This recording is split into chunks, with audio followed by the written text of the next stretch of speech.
Bismillahirrahmanirrahim.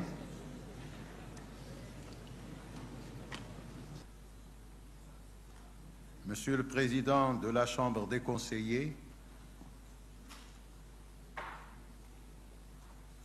Messieurs les ministres, Mesdames et Messieurs les parlementaires,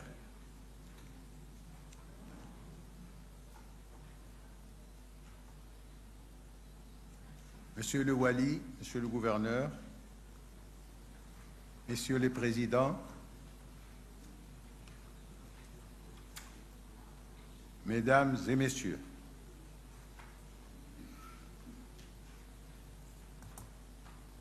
au moment où m'échoit l'honneur de participer à la présidence avec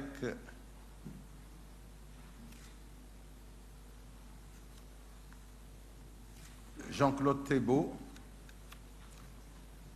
le directeur général du BEPA,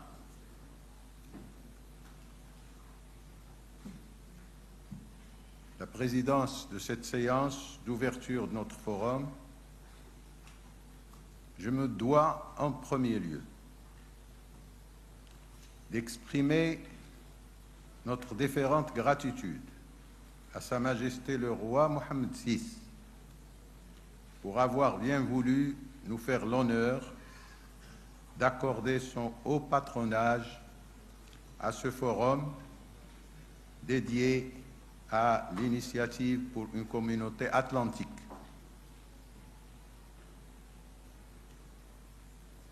Permettez-moi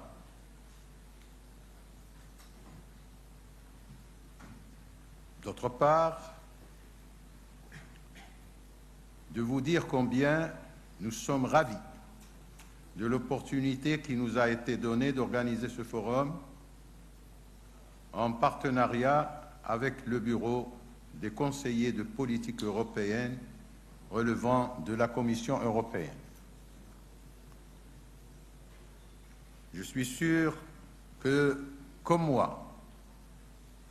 vous attendez avec impatience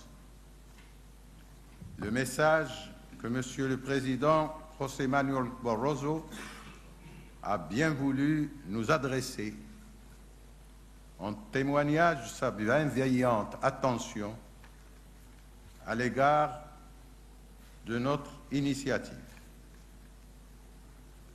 Je suis sûr que ce message apportera un inestimable éclairage à nos travaux et contribuera à leur succès et à leur audience. Qu'il en soit chaleureusement remercié. Ce ne serait, je dirais, ce ne serait que justice d'associer à ces remerciements avec une note d'amitié personnelle Monsieur Jean-Claude Thébault, directeur général du BEPA, ses collaborateurs, ainsi que Monsieur Pierre Vimont, secrétaire général exécutif du Service européen pour l'action extérieure,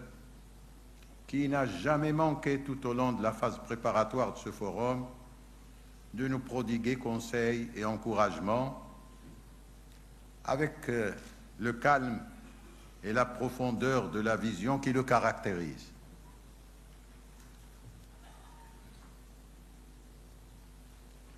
Ces remerciements s'adressent bien entendu à vous tous, à vous toutes et à vous tous, qui nous avez fait l'honneur de participer à ce forum en nous consacrant une partie de votre temps si précieux, parfois au prix de longs voyages, pour nous faire bénéficier des fruits de votre savoir et de votre expérience. C'est pour moi un privilège d'avoir ce plaisir aujourd'hui de vous souhaiter à tous et à toutes la bienvenue au Maroc, en espérant qu'en plus d'être studieux, votre séjour à Skhirat et peut-être pour si peu de temps à Rabat, sera aussi agréable que possible. En tout cas, soyez sûrs que nous ferons tout pour qu'il en soit ainsi. Vous comprendrez toute l'importance que nous accordons, mesdames, messieurs, aux travaux d'un forum comme celui-là. Nous sommes sûrs que ces travaux constitueront un moment fort dans le processus de réflexion prospective sur le Maroc 2030 que nous menons au Haut Commissariat au Plan depuis 2004. Dans le processus de cette réflexion, nous avons recouru pour enrichir chacun de ces thèmes à l'organisation de forums conçus comme des espaces de dialogue, d'échange d'idées et d'approches ouverts au débat, où les participants expriment à leur gré et en toute liberté leur point de vue personnel ou ceux de leur gouvernement ou de leurs institutions, avec la seule exigence de l'expertise, de l'objectivité et de la tolérance. C'est dans ces cadres des forums que nous avons étendu nos travaux de prospective, ceux portant sur les dimensions macroéconomiques, sociétales et culturelles de notre pays, à son environnement géostratégique, maghrébin, africain, arabe, euroméditerranéen, dont l'impact sur notre identité nationale lui confère à cette identité cette richesse aujourd'hui consacrée par la Constitution du Royaume. La dimension atlantique, qui constitue l'un des déterminants fondamentaux de cette richesse, s'impose avec la force d'une évidence pour le Maroc, autant que pour tous les pays riverains de cet espace géostratégique. Cette évidence puise sa robustesse dans notre appartenance commune à cet espace, dont nous partageons le poids de la géographie, la densité de l'héritage historique, le métissage des populations et des cultures, et la profondeur des aspirations de ces peuples à un avenir de croissance, de développement humain et de paix. Les vertus de cette transversalité atlantique n'ont jamais été aussi réelles.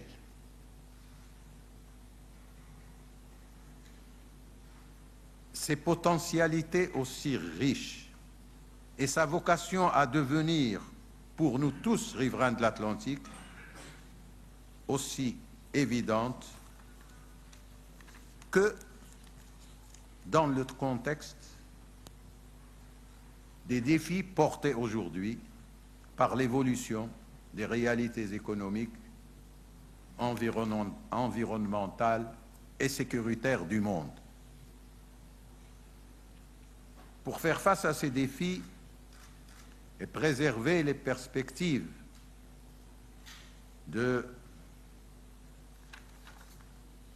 leur insertion compétitive dans l'économie mondiale émergente et leur spécificité dans l'économie mondiale émergente de l'après-crise, les pays riverains de l'Atlantique, dans leur diversité et leurs spécificités respectives, disposent d'opportunités insoupçonnées que cette transversalité recèle pour refonder collectivement et sur des bases solidaires leur modèle de développement, dont la durabilité est de toute évidence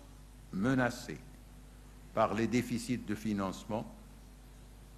qui constituent, notamment dans les pays en développement, le lot des croissances tirées par la consommation, comme c'est le cas aujourd'hui dans la quasi-totalité de ces pays. Mesdames, Messieurs, c'est avec des entreprises collectives de cette envergure, je parle de cette refondation de nos modèles de production, de consommation, c'est avec des entreprises collectives de cette envergure que les pays riverains de l'Atlantique seront mieux armés pour relever collectivement les défis communs à toutes les régions, à toutes les zones, à tous les pays atlantiques, en termes et à toutes les régions qui les bordent, en termes de développement durable, sécurité humaine, énergétique et alimentaire, d'éradication de la pauvreté, de réduction des inégalités et de cohésion et de consolidation de la cohésion sociale dans un contexte de changement climatique et de multiplication des menaces de tout genre sur l'ensemble de l'économie mondiale et la sécurité des hommes et des nations parmi les plus vulnérables. C'est également avec cette démarche que ces pays pourront créer une dynamique, pourraient donner, redonner ou créer une dynamique dans cet espace dans le cadre du respect des souverainetés nationales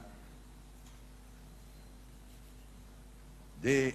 des rapports et des exigences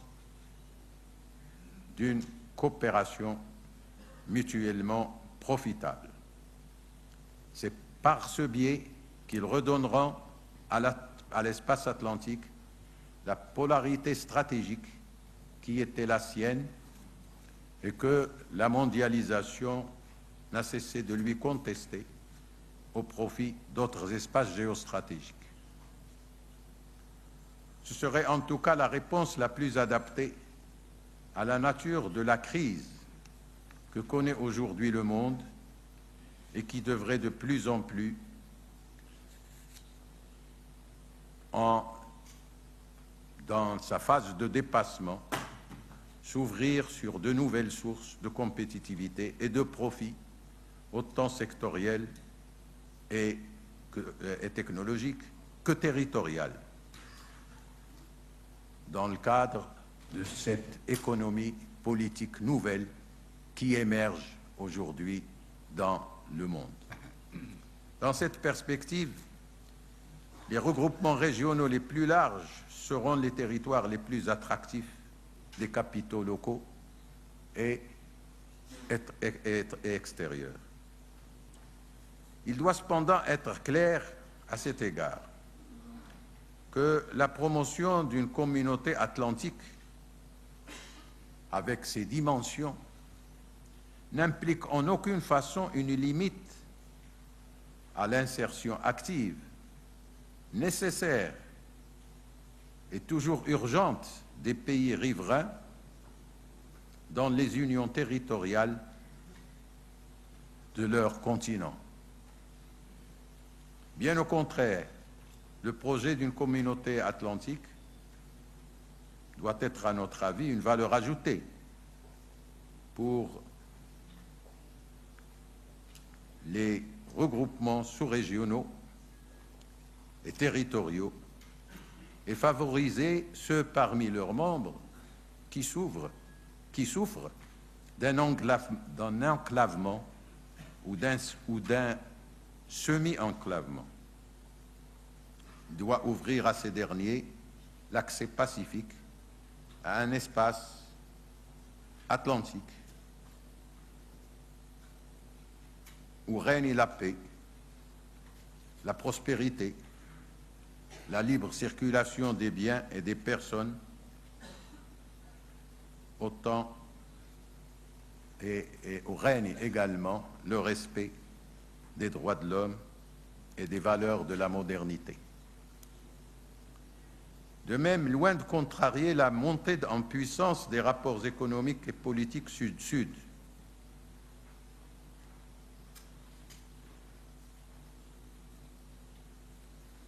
l'adhésion à une communauté atlantique dans une démarche de transcendance des antagonismes historiques est de toute évidence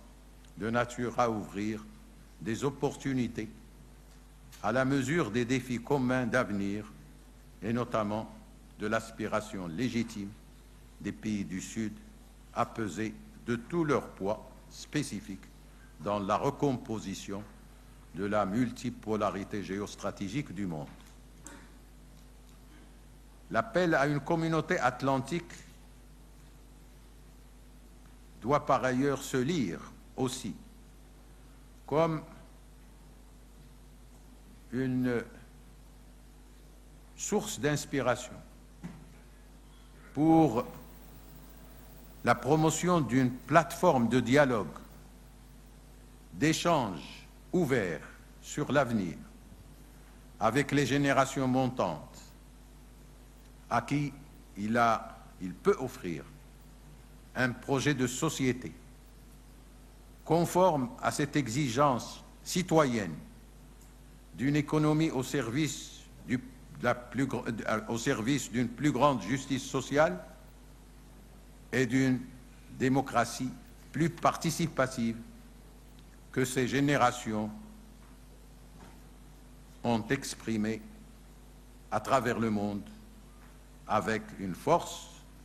et une détermination inédites. Je vous remercie.